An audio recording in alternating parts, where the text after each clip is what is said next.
This is The Brief, where policy meets business. From City Hall to the state capitol to Washington, D.C., we break down the issues impacting jobs, growth, infrastructure, and opportunity right here in Corpus Christi. Welcome to The Brief, where we break down the issues shaping our business community from the local, state, and federal policy levels.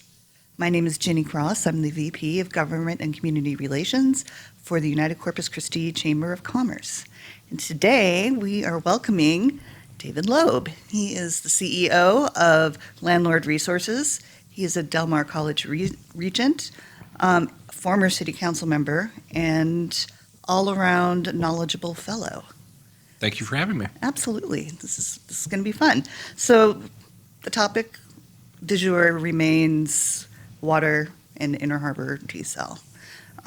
We definitely had a very important vote yesterday on the Inner Harbor project. But before we get into that part, I would hope that you could, you made some really great comments during public comment. And I'm wondering if you could kind of rehash that for our audience so we all have a perfect understanding of where we're at. Well, I stress the importance of getting water done generally. Mm-hmm. You know, that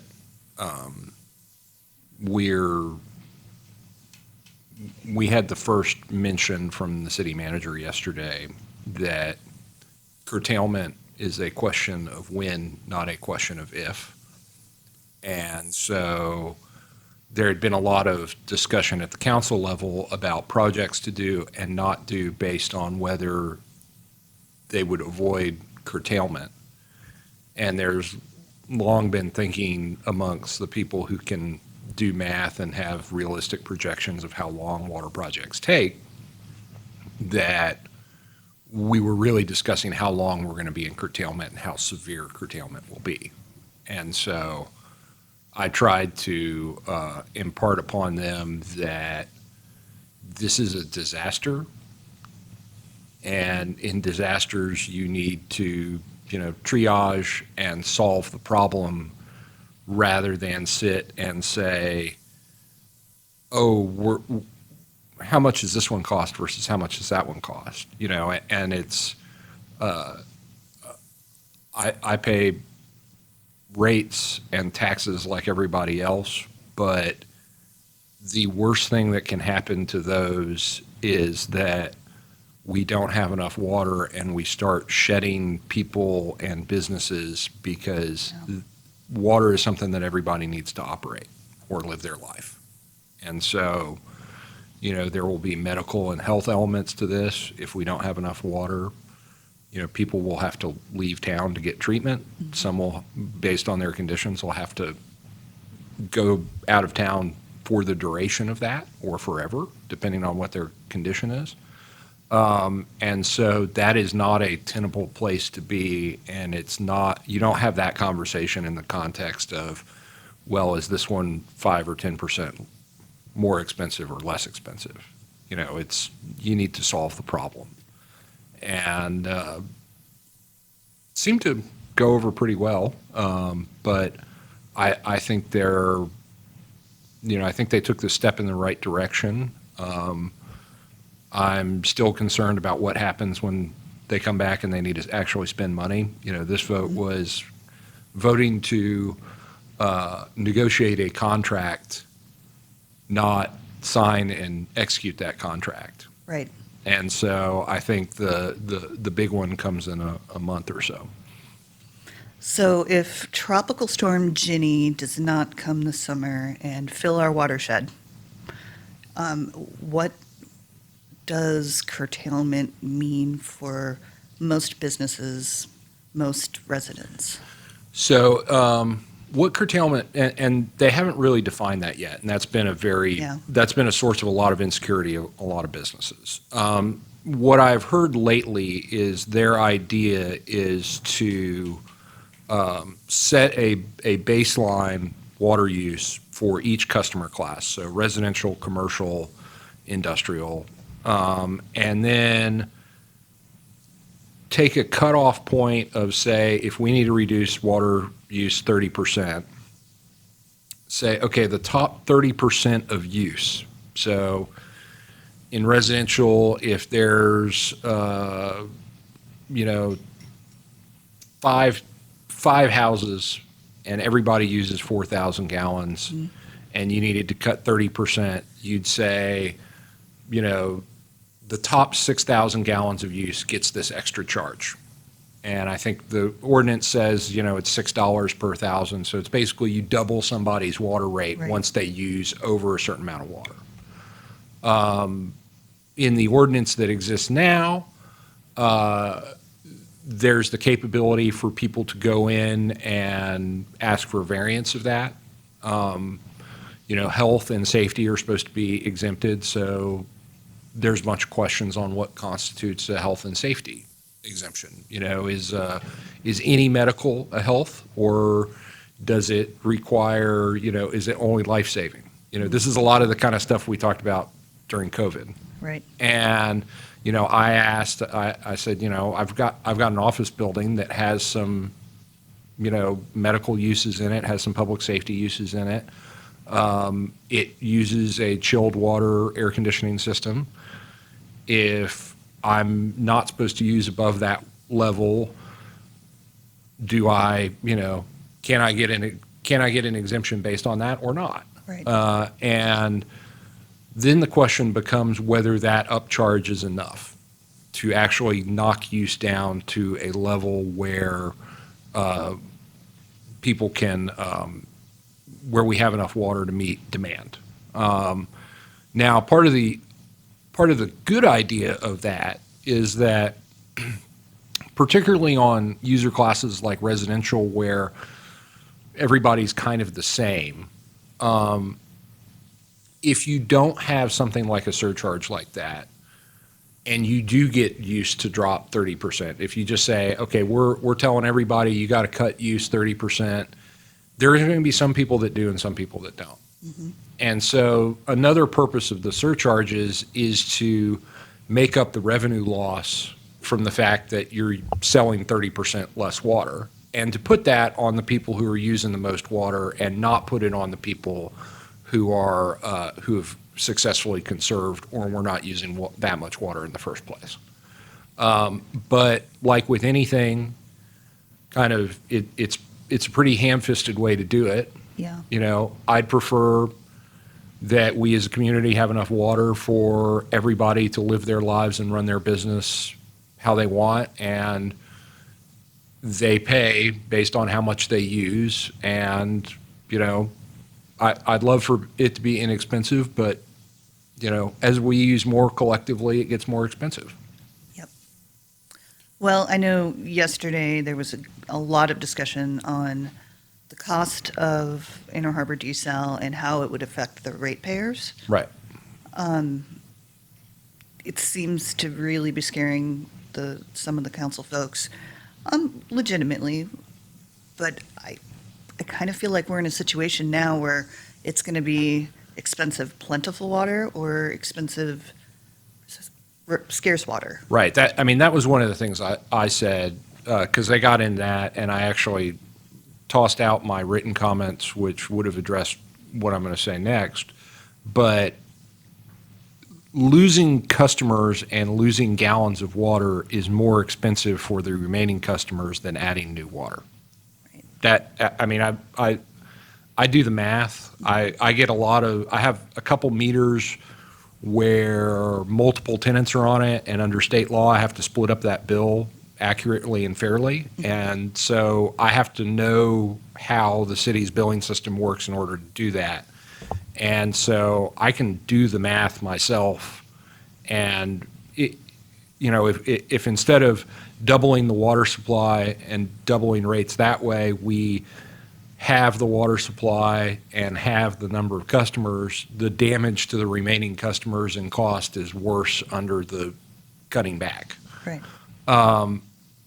The thing that they didn't talk about, which I think will get brought up next time, is that in the specific case of Inner Harbor, the city already agreed to build that plant and took out financing and borrowed money to do that.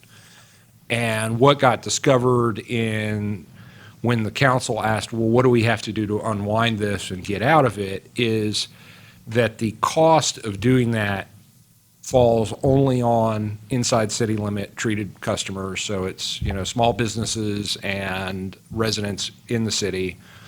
And that the cost of doing that compared to the cost of building the plant for those people, also known as the voters for city council, is the same or even less for building the plant versus not building the plant. So Yeah. it will, whether they build it or not, will heavily affect the rates of the people outside the city limits. But inside the city limits, it's actually a better deal for all of us that they build the plant. Yes, that's the way I see it too. Yeah. So I'm continue to feel optimistic about their future decisions, but we'll just wait and see. Yeah. Keep going.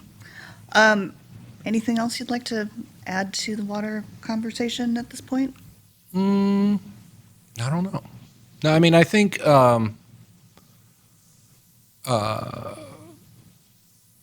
it's been good seeing the advocacy from people, and I would encourage people. There is a group of us that they've seen an awful lot of, Yes, and on both sides, I would say. on both sides. And I think what really helps is new people showing up and reiterating the things that we say, because you never know when it's they kind of, I think, get tired of us or know what we're saying and assume, okay, that person's baked in, they either love me or hate me forever. But if they hear from everyday business owners, I think that will have a huge impact. And so I would encourage people to reach out to them and tell them to move forward, because I think that will help a great deal. Okay, that's good advice. Well, I can't have a Del Mar Regent on my podcast without asking about Texas's greatest community college. I know you guys are doing great things. I'm very proud of my bonus daughter, Emma. She's a student. Oh, wonderful. And so is her young man. And she enjoys it very much. And we've been, as parents, we've been very happy with all of our interactions. But tell us, what's the future? So, well, the future right now we're signing up for Freedom to Dream version 2.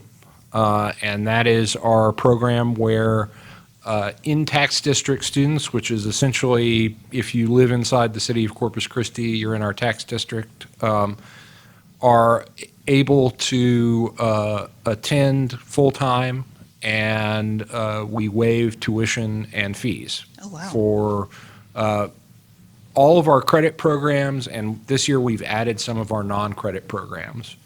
And we've been able to do that because the state passed, 2 legislatures ago, passed a bill called HB 8 that allows us they are now paying us by when somebody transfers or completes a degree or certificate, rather than the old funding model of you get paid by the hour of class delivered. And so that has been the dominating kind of influence on the college, because it has instilled in us that we need to focus on outcomes, not just signing people up for class. And so we've done that program. We've been working on how we onboard students so they feel connected to the college. The question that most determines whether somebody is successful in their degree or not is when you ask them, do you feel like you are connected to the school? Do you feel like this is a place you belong? And those who answer yes are significantly more likely to graduate or complete whatever their goal is than those who say no. And so that's kind of a big level of work that we are doing now on that. I just got a text yesterday while I was sitting in the city council meeting that it looks like our applications for walking the stage for this spring are up about 30% from last year. Wow, that's amazing. So we're going to have about 300 more people graduating this spring than we did last spring. And that's kind of the first tranche of Freedom to Dream students, people who took dual credit in high school and just needed a year to finish up. We actually had the first 35 in fall. They only needed one semester to actually finish. And so that's been really great. The Tribune had a great article on a study done by Texas Tech where they looked at the efficacy of various programs, and it said, that dual credit students make about $6,000 a year more in income 8 years after they graduate high school than non-dual credit students. And students that get an associate's degree are similar. And so there were some other, university onboarding programs, college prep programs that are not effective at raising incomes. Right. But our two main programs are very effective. And I guess there was also licensing and certificates that they earn while they're in high school. So we've been continuing to expand dual credit offerings at local high schools. We've about doubled the number of students we have doing dual credit every year from 3 years ago. And so that was another element of HB8 is they started paying community colleges for essentially students who qualify for free lunch. They give a scholarship for paying their dual credit. And based on what we were charging before, I looked at it and I said, I don't know what percentage of our students would normally qualify, but can we look at, based on how much they're paying versus how much we were charging, it looks like we might be able to not charge everyone, just collect from the state on the $100 on the ones that do qualify and make more money. And that was true, and we did that, and so we're making a lot more money from dual credit now, and we have a lot more access and capability. That's amazing. Yeah, and one of the things is that there's been some research from social scientists on if you have a means qualified program, the people who would qualify for it are less likely to use that program because they have a harder time getting all the paperwork done. Right. A lot of our students who are in that income range, they do not have a stable home life. Something as simple as getting your parent's signature can be very hard. Yep. Getting your parent to fill out a 5 or 10 page form can be impossible. And so we've been generally working on how do we lower those barriers so students can access us and the program and be successful. Because the programs do, business needs the workforce, the community needs the workforce. Students want to stay here, parents want their students to stay here and have opportunity. But just getting the friction down on that where it's not, you don't need to have graduated from college in order to sign up to go to college. Is really great work, and I've been really impressed watching our staff get together and work through those things. It's been a very invigorating thing in terms of we get to make policy and then have a staff that is very engaged in that mission who go and do a great job executing on that policy. Right. And it's a wonderful feeling because, it's not incredibly hard work from the policymaker's standpoint. And you see these people who go to work every day and make it happen. And then, we get to stand up on stage and shake 300 extra hands in the spring. That's really an achievement. It's such a great opportunity. Really cool. Well, that is about all the time we have for today. Thank you, David. Thank you for having me. For coming on. This has been a delight. Anytime. I'm sure we will ask you again. Thanks. My pleasure. Thank you.